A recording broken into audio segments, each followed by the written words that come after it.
Most people assume that growing your own vegetables means hours of weeding, watering, and worry. But surprisingly, some of the most rewarding vegetables you can grow ask for almost nothing in return. No daily fuss, no green thumb required, just a little sun, a little soil, and a plant that quietly does the work for you. If you have a balcony, a patio, a few pots by a sunny window, or just a small corner of yard you keep meaning to use, this is for you. You don't need more space. You don't need more time. You need the right plants. And today we're counting down 15 vegetables that practically grow themselves, perfect for busy people who still want real food on the table. Stay with me all the way to number 1, because the vegetable in the top spot can keep feeding you for years after a single planting, with no replanting, no fuss, and almost no attention. Most people have never even thought to grow it this way. Before we start, do me a quick favor. Drop your growing zone or your state in the comments and tell me which way your balcony or window faces, north, south, east, or west.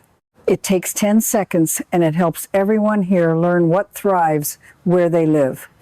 All right, let's get started. At number 15, we have green onions, and these might be the closest thing to a free vegetable that exists. Most people buy a bunch at the store, use the green tops, and throw the white roots in the trash. But that little white root end is alive, and it wants to grow. Here's the simple science.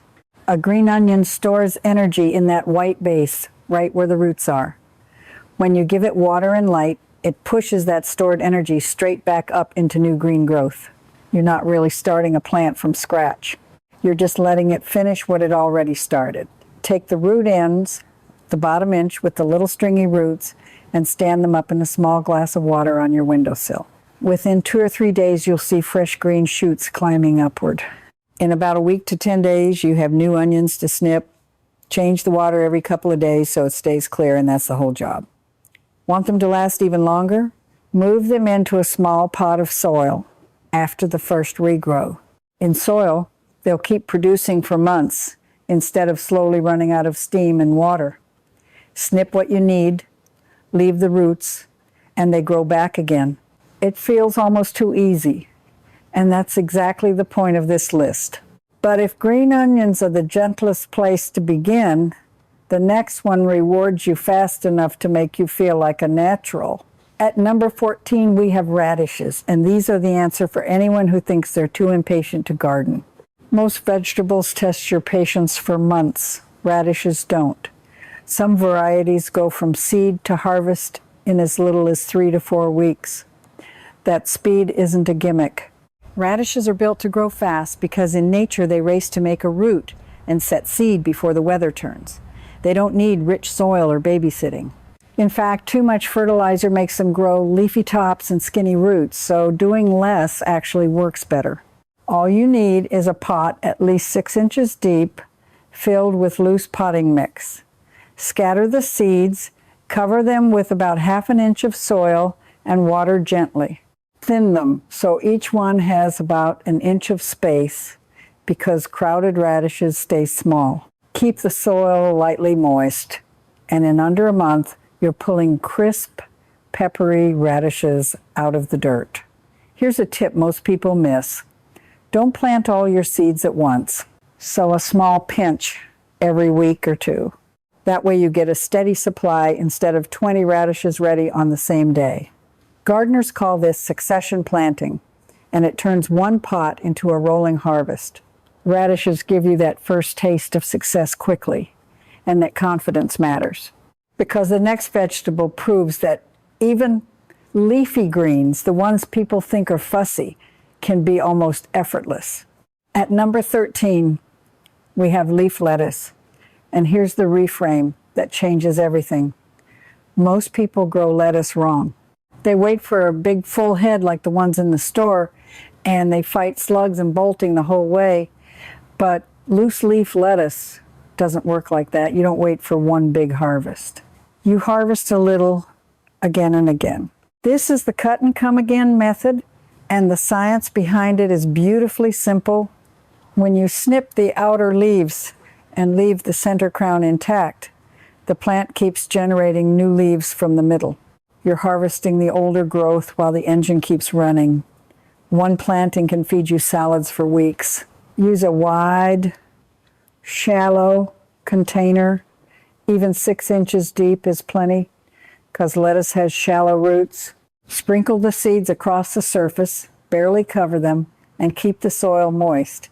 Lettuce loves cooler weather, so spring and fall are ideal, and a spot that gets morning sun with a little afternoon shade keeps it from bolting in the heat. The number one mistake? Letting it dry out.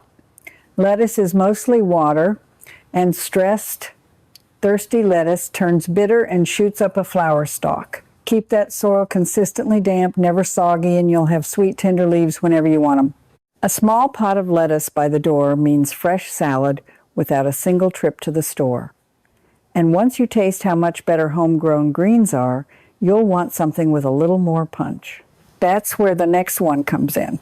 At number 12, we have herbs, and I'm grouping the easiest ones together because they belong together. Most people assume herbs are delicate. The truth is the opposite. Many of the best herbs are technically weeds, and they thrive on neglect. Take mint.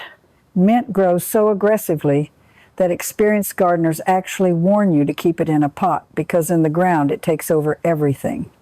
That vigor is your advantage. The same goes for oregano, thyme, chives, and rosemary, plants that evolved on dry, rocky hillsides where survival meant needing almost nothing. The science here is about stress, and a little stress makes herbs better. The essential oils that give herbs their flavor are the plant's defense system. When you over-pamper them with rich soil and constant water, you get big, bland, floppy growth. When you let them dry out slightly between waterings, you get concentrated, intense flavor with herbs. A bit of tough love is the recipe. Give them a pot with good drainage, a sunny spot, and water only when the top inch of soil feels dry. That's it. Pinch off the tops regularly to keep them bushy, and the more you harvest, the more they produce. Here's the money angle nobody talks about. A small plastic clamshell of fresh herbs at the store runs $3 or $4 and rots in your fridge within a week. One $4 plant gives you that same handful every few days for an entire season. The math is hard to argue with. Herbs prove that flavor doesn't require effort. And before we meet the next plant on the list, I want to share something that might help you go even deeper with everything we're covering today. If you find yourself wanting a complete plant-by-plant growing guide built specifically for containers and small spaces, the book, The Container Harvest, was written exactly for that.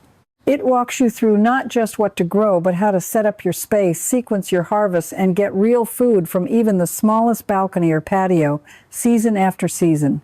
There's also an expanded version called The Container Harvest Yield Edition and a full field reference called the Complete Container Harvest Field Edition, all available for $97 through the link in the description. Thousands of people growing in tight spaces have used it as their go-to guide, and it pairs naturally with everything on this list. Now, with that in mind, let's get back to the list, because the next vegetable is a true workhorse.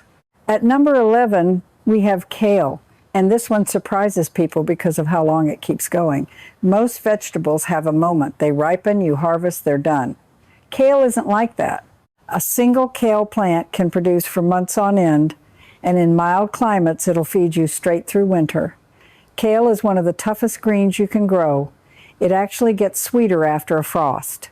When temperatures drop, the plant converts some of its starches into sugars to protect its cells from freezing, a natural antifreeze. That cold snap that ruins tender plants is the very thing that makes kale taste bitter. Plant it in a container at least 8 inches deep with a good handful of compost mixed in. Give it a sunny spot, keep the soil moist, and harvest the same way you do lettuce. Outer leaves first, always leaving the central growing point. The plant just keeps pushing new leaves from the middle, week after week. Watch for cabbage worms, those little green caterpillars that chew holes in the leaves. The easy fix costs nothing. Just check the undersides of the leaves when you water and pick any off by hand. No sprays, no chemicals, no fuss. Now, if you're someone who already has an in-ground garden or years of experience, you might be thinking this container talk doesn't apply to you. Stay with me, because it does. This very weekend, take one underused corner of your yard, the spot that's too small or too shady for your main crops, and tuck in a few kale or lettuce plants there. Those tough, shade-tolerant greens will produce in conditions where your tomatoes never would. You don't need new equipment or new space. You just need to use the forgotten edges you already have. That single habit, planting the leftover corners, can add weeks of harvest to a garden you thought was already full. And that idea of getting more from less leads us right into the next one. At number 10, we have Swiss chard, and if you've never grown it, you're in for a treat. Most people walk right past chard at the garden center, but it might be the single most productive leafy green you can grow in a pot. One planting in spring can keep producing right up until frost.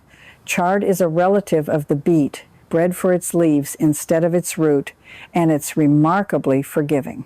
It tolerates heat better than lettuce and cold better than most greens, so it bridges the whole season. While other plants come and go, chard just keeps standing there, handing you leaves. Give it a container around 10 inches deep, keep it in full sun to part shade, and water when the top inch dries out. Harvest the outer stalks by cutting them at the base, and the plant replaces them from the center.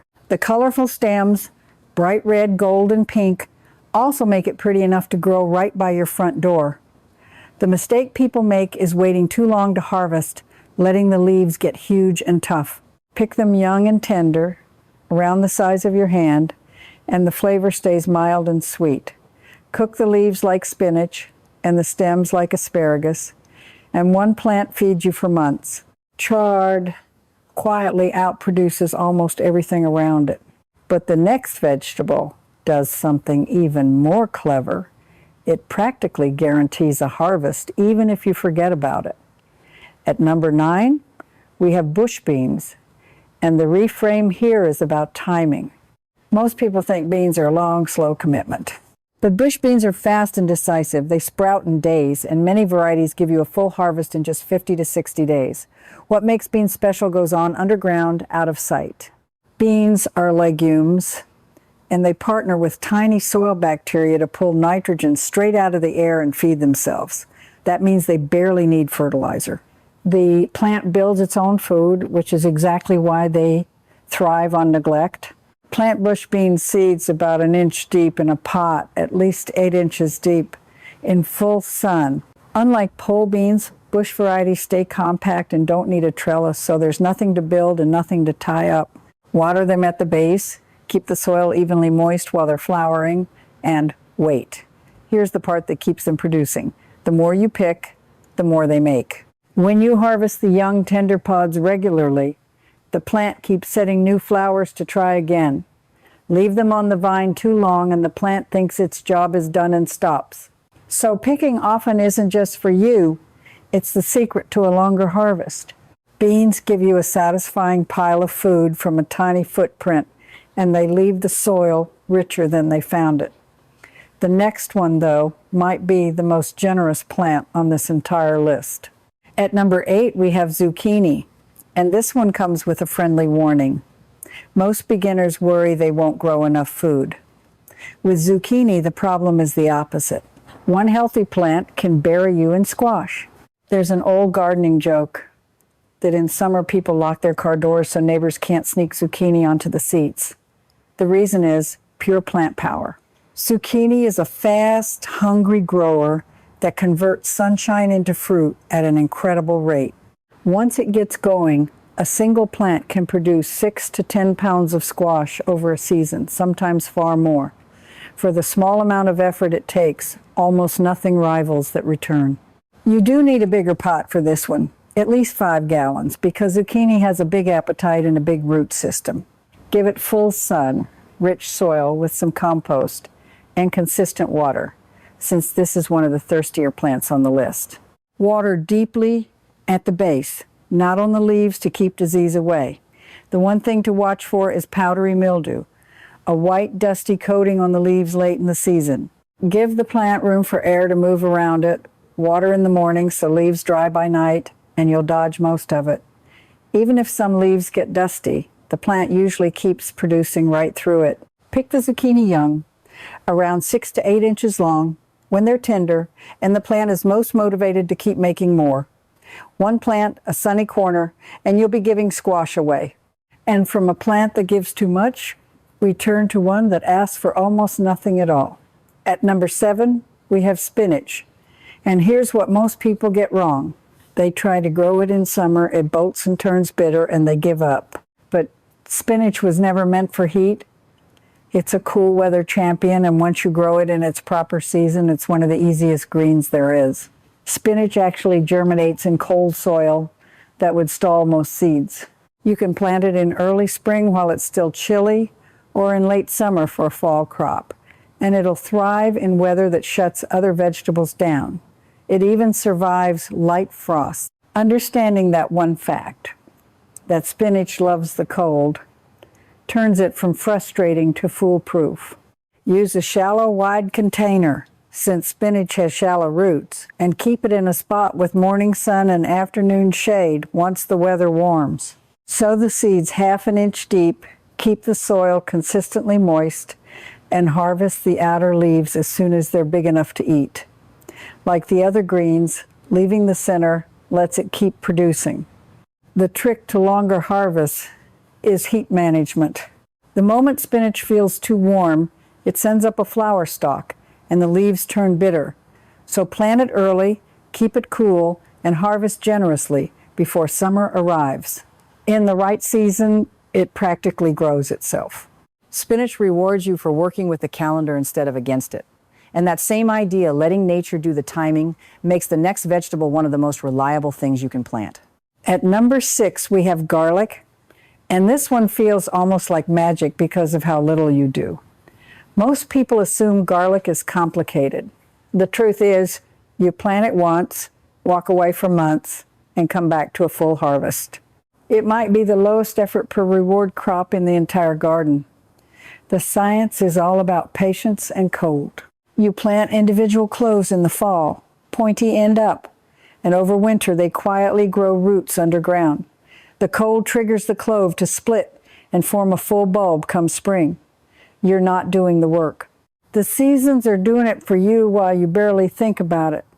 Plant cloves about 2 inches deep and 4 inches apart in a pot at least 8 inches deep in a sunny spot. Cover the top with a little mulch, straw, or shredded leaves to insulate it through winter. Then honestly, you mostly wait. Water occasionally if the soil dries out, but garlic is not needy. By early summer, the green tops yellow and flop over, and that's your signal to harvest. Gently lift the bulbs, brush off the soil, and let them cure in a dry, airy spot for a couple of weeks. 1 head of garlic from the store, broken into cloves, can give you a dozen new heads. That's the return most plants can't touch. Garlic teaches you that the best gardening sometimes means doing nothing at all and trusting the process. And the next vegetable takes that hands-off spirit and adds a harvest you can pull all season long. At number 5, we have carrots. And here's the surprise that catches everyone off guard. Most people picture carrots needing deep, perfect garden soil. But containers often grow better carrots than the ground ever could. In a pot, you control the soil completely, and that control is everything for a root crop. Think about why carrots come out forked and stunted in a real garden. They hit rocks, hard clay, and clumps, and they twist around them. In a container filled with loose, fluffy potting mix, there's nothing in their way. They grow straight down, smooth and long, exactly as they're supposed to. Choose a deep container, at least 10 to 12 inches, and fill it with loose, stone-free mix.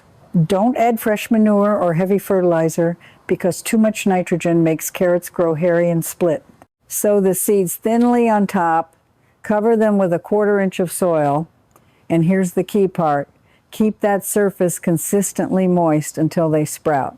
Carrot seeds are slow, taking up to 2 or 3 weeks, and if the soil crust dries out, they won't come up.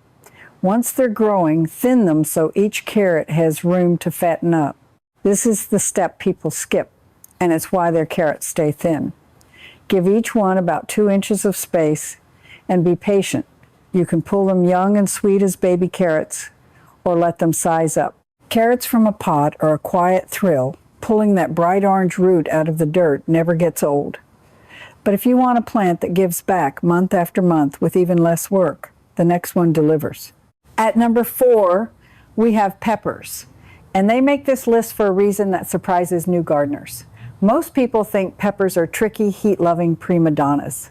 But once a pepper plant is established, it's one of the most patient, low-maintenance producers you can grow, and a container is the ideal home for it. Here's the science that works in your favor. Peppers love warm roots, and a pot in the sun heats up faster and stays warmer than the cold ground. That extra root warmth is exactly what peppers crave, so they often perform better in containers than in a chilly spring garden bed. The pot becomes a warm pocket that the plant loves. Give each pepper plant a pot around 3 to 5 gallons, set it in the sunniest spot you have, and use rich soil with compost. Water steadily, letting the top inch dry between drinks, and avoid drowning them, since peppers hate soggy roots. A single plant will set fruit again and again from summer right up to the first frost. One gentle tip: when the first few flowers appear on a young plant, pinch them off. It feels backwards, but it tells the plant to grow bigger and stronger first, and you'll get far more peppers overall later. Little restraint early means a flood of fruit later. Whether you grow sweet bells or spicy chilies, a couple of pepper plants in pots can hand you peppers all season for the cost of a single seed packet. And that brings us closer to the top, where the plants get even more generous and even more hands-off. At number 3, we have potatoes, and this might be the most fun vegetable on the entire list to harvest. Most people assume potatoes need a big field and a lot of digging. But you can grow a generous crop in a single container, a bucket, a grow bag, even an old trash can on a balcony. The magic of potatoes is how they multiply underground. You plant one seed potato, and as the stem grows, it sends out underground runners that swell into brand new potatoes. The more stem you bury, the more potatoes form along it. This is the secret behind the simplest trick in container potato growing. Start with a couple of seed potatoes, the ones with little eyes sprouting, and plant them in about 6 inches of soil at the bottom of a tall container. As the green shoots grow up, add more soil, burying the lower part of the stem and leaving just the top leaves showing. Keep doing this. This is called hilling, until the container is full. Each buried section becomes a new layer of potatoes. Keep the soil moist, but never waterlogged, and give it full sun. Then, when the plant flowers and the tops begin to yellow and die back, the real reward arrives. You tip the whole container over, and out tumble pounds of potatoes you grew from just a couple. People describe it as digging for buried treasure, and it's just as satisfying as it sounds. One container can return 10 times what you planted. It's an incredible payoff for so little effort. But as generous as potatoes are, they still ask you to replant each year. The next 2 vegetables don't even ask that. At number 2, we have tomatoes. And yes, the most popular vegetable in the world also belongs on the easy list, as long as you know one secret. Most people grow tomatoes the hard way. The trick is choosing the right type. Pick a cherry tomato or a compact bush variety, and the whole thing gets dramatically simpler. Here's why that matters. Big beefsteak tomatoes are slow, demanding, and prone to problems. Cherry tomatoes, on the other hand, are vigorous, forgiving, and almost ridiculously productive. A single cherry tomato plant can produce hundreds of tomatoes over one summer. For the effort of growing one plant, that's an astonishing harvest. Give a tomato a big pot, at least 5 gallons. The bigger, the better.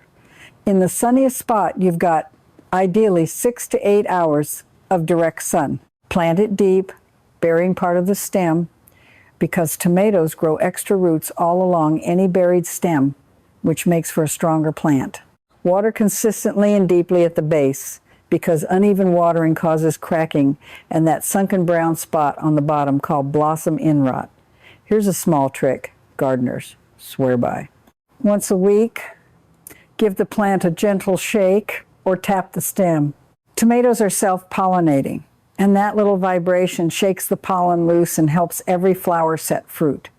The same job the wind does outdoors.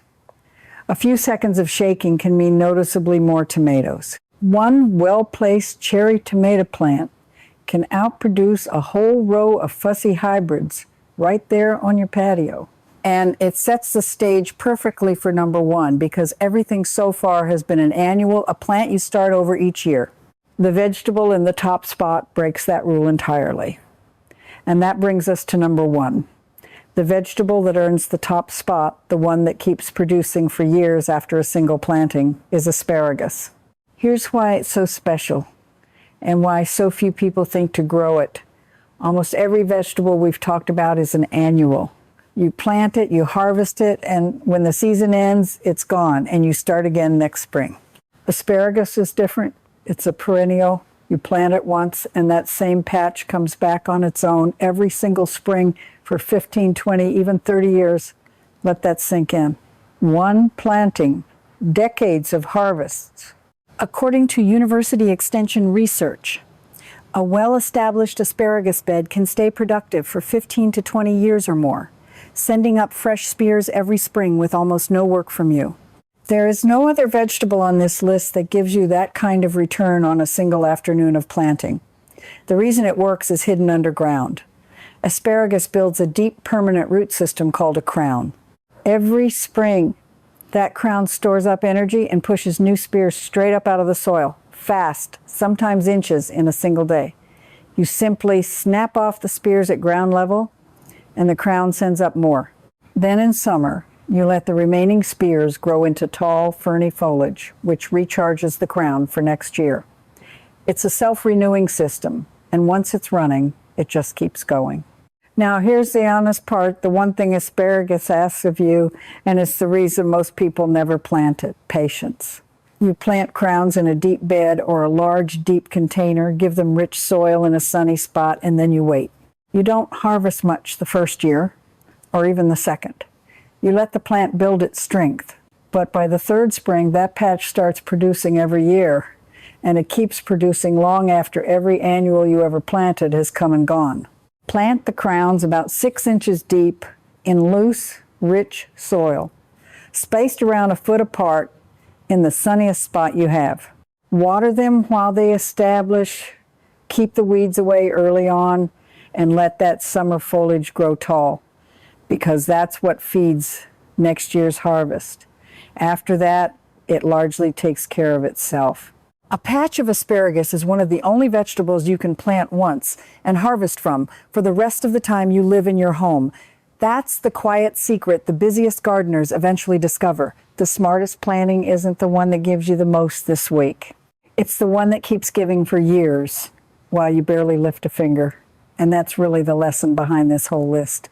Growing your own food was never about having a big yard or endless free time or some special talent you were born with. It's about working with plants that want to grow in the space you already have and letting nature do most of the work.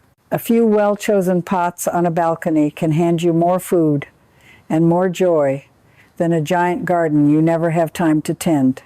The goal was never perfection. The goal is simply to keep something growing. If you're the kind of person who'd rather grow real food, simply, in the space you've got, than overspend at the store or overwork in the yard, then you already belong here. This is for people who believe a little patch of green, a few pots by a sunny window, is worth more than it looks. So here's what I'd love you to do. Go back to that question from the beginning and actually leave a comment. Tell me your growing zone or your state, and which way your balcony or window faces, north, south, east, or west. Take 10 seconds and type it out, because the more of us who share, the more we all learn about what thrives where we live. And if growing more with less sounds like your kind of life, consider subscribing and growing right along with this calm little community. Because next time we're digging into the vegetables you can plant just once in the fall and harvest all the way through winter, even when there's snow on the ground. You won't believe how many there are. Until then, keep it simple, keep it growing, and enjoy every quiet moment of it.